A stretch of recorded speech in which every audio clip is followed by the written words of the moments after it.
Hi, and welcome back. This is Aaron Anastasi from Superior Singing Method.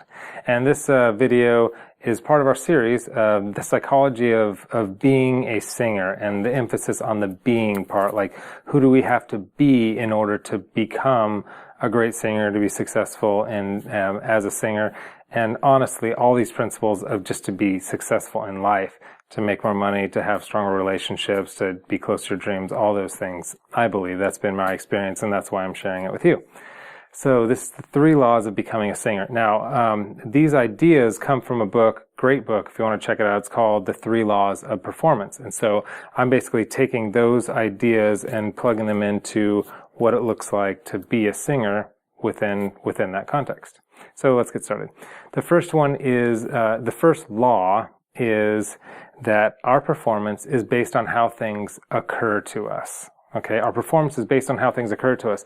This is really important. The gravity of this is, we'll kind of get into it. It's not necessarily reality affects how what happens with our performance. And let me just talk a little bit about performance. I'm not talking about your singing performance.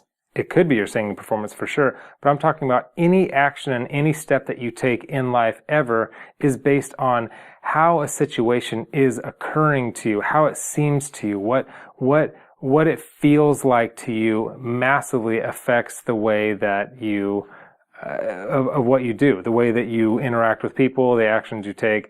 And so we'll say more about that. Well, let me just back up and say, your perspective, how it's occurring to you, the exact same situation is occurring differently, slightly different to every single person that potentially is in that same conversation, in that same circumstance that you know, maybe you're all in the same place. It's occurring to them differently because of all their thoughts, all their limiting thoughts in their mind, all the conversations they're having with themselves in their head about the situation, of like, they're thinking about what happened as opposed to what you did a year ago or what they did and all their frame of reference. So it's occurring to everybody differently, but it seems to them as if it's occurring the exact same way for everybody.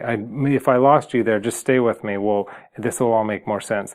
The main thing for here is that what we do is a direct result of how things occur to us, how they seem to us, and it may be different for everybody. Okay, so the second law, again, this will make more sense as we get into it. I'll give some anecdotal kind of examples. The second law says, the way things occur to us arise in language. And this is important because the way things occur to us aren't because of situations. They aren't because of what somebody did or said or how a situation unfolded or we got what we wanted or we didn't get what we wanted or any of that. It's our thoughts about that. Language, when I say they occur in language, it's conversations with self is generally the language, okay?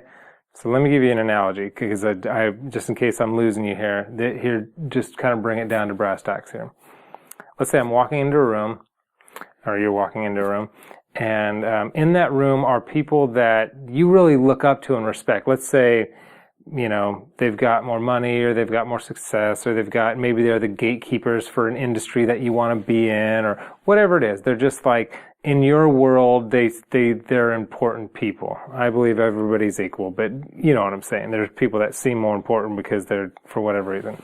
So you're walking into that room and notice your thoughts as you walk into that room. Okay, so if I'm walking into a room and my thoughts are, because the second law is that the way I'm in this situation now, walking into this room full of people, notice that the way my thoughts are, this like how the situation is occurring to me is arising in some type of language in my mind, okay? And this is going to affect the way that I am, that I be, that I act because of this language that's rising up, okay? So stay with me here. If my thoughts when I walk in there are, I don't know these people, they don't like me probably, I don't really measure up, I'm going to be awkward, I don't want to say much because I'll look stupid, I'm just going to kind of be, hopefully maybe somebody will talk to me, but I'm not going to, okay. So notice just those thoughts that are going through my mind. Like 100 miles an hour, just thoughts go, we don't even notice it. We think it's thinking, but it's usually these repeated thoughts of like, I'm not good enough, I don't want to look stupid. It's usually stuff like that. So we're occurring to ourself, and the situation is occurring to us in a certain way, and it's affecting our being. Okay? It's affecting how we show up in that moment. All right? So If I walk in there and I'm shy and I'm timid and I don't think these people are going to like me, in that situation, I'm going to get a certain result. I just am. And people might think I'm arrogant because I'm quiet. So they perceive it as like, he's not very friendly, he's arrogant. It could be any number of things, but it's going to show up a certain way. Okay, so I'm going to come back to this analogy, but I'm just going to go to the third law really quick, and then we'll pull everything together. So if you're just like, what is this guy talking about? Well, how does it apply to singing? Just bear with me for a second. The third law is that future-based language changes the way things occur to us. Future-based language changes the way things occur to us. Okay, so if the first law says our performance, everything we do, is based on how things occur to us, and if the way things occur to us arise in language, some kind of conversation in our head, the solution is that future-based language changes the way things occur to us. So if we can get into this idea of whatever this future-based language thing is, we can change the way things occur to us and therefore affect our performance in everything, our actions, our thoughts, and how we go about doing these things in life. Okay, so what is future-based language then? Future-based language is a declaration or a commitment or a vision that you set up. Okay, so let's go back to our little analogy here. So now I'm walking into that room. Same people are in there. Circumstance hasn't changed a bit. Doesn't matter what circumstances never matter. Our feelings are coming from our thoughts. They're not coming from circumstances. I know that's a big idea to wrap your mind around, but it's a big idea for me to wrap my mind around. Okay, so walking into this room, let's say I use some future-based language to walk in this room. There's some things that I'm committed to. There's some declarations that I make as I walk into this room, and I say, I'm committed to cause certain things in everybody I come in contact with. Everybody I come in contact with, I want to make them feel accepted. I know I wanted to feel accepted, but I'm going to throw that out the door. I'm going to be committed to helping them feel accepted. Everybody I talk to, I want them to feel inspired. So whatever it is, I'm going to act in such a way that they're going to be inspired. And I want them to feel loved. I want them to walk away and for them to just feel a warm feeling of like, man, I just feel loved by that person. So when I walk in with that commitment, with that future-based language, the future being like, when I walk into this room, this is what I'm committed to. This is my vision. This is my declaration for that room. I'm going to show up differently. And how do you think people are going to respond to me? If I'm committed to that, I'm going to get a much different result when I walk into that room. Okay? So, let's talk about singing for a second. So let me just back up. The first rule is the way our performance and anything we do is based on how things occur to us. The occurrence arises in some type of language or conversation in our head. And if we can make these declarations or commitments or get a really clear vision, it could change the way things occur to us, and we can create a new future. Because we live into the future we see coming toward us. So if we start thinking, I'm a bad singer, they're not going to like me. If I start doing these vocal lessons, it's not going to help me because I suck. The industry is impossible to break into. I mean, these are all the kinds of thoughts that make a situation occur to us in a certain way and affect our performance. So we think it's just about whether or not I'm in the mood to do this vocal exercise, but there's so much else going on in the background that we don't realize, all these other thoughts that we have that are keeping us from doing these small little things, that as we do these small little things, they will equal a big thing eventually. But it's doing these small things that really matter. So as a singer, I don't care where you are on the spectrum. Again, if you're a beginner, you're intermediate, you're an expert, it doesn't matter. There are certain things that we want in life that if we can make clear declarations and clear commitments and clear visions of what it is, it will change the way things occur to us, and it will move us farther in the direction of being whatever that thing is that we want to be. Okay, so sorry if I totally lost you with this, but the main big idea is get really clear about what it is that you want.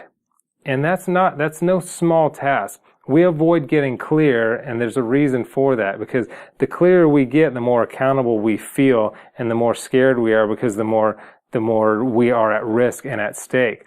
But if you really want to accomplish something, if you have a dream that you want that's surrounded by singing, or it could be relationally or financially, whatever it is, get super, super, super, super clear about what it is that you want.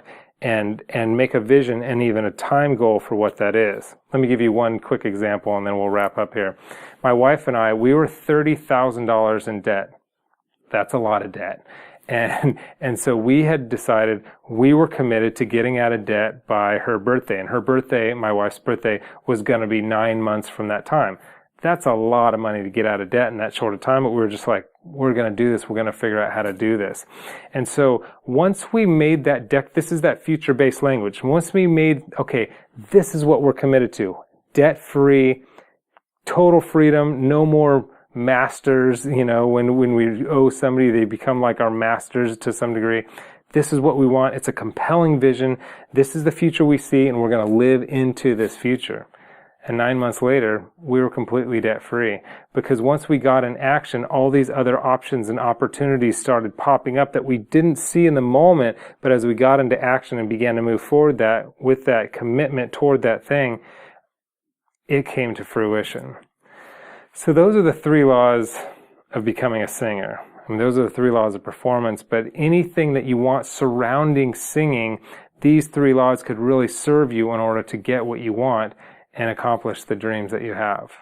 Okay? So finally is believe in your bigness. There's more in you than you realize. Click here if you want my favorite vocal exercise and about 15 good minutes of content about, becoming a better singer.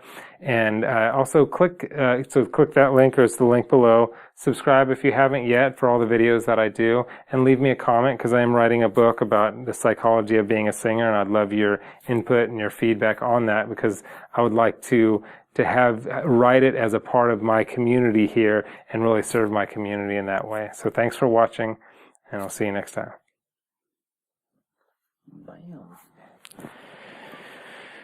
Oh man, crank that. That's like a full course you just did, basically. Totally. That is like a... It's like 90 minutes worth of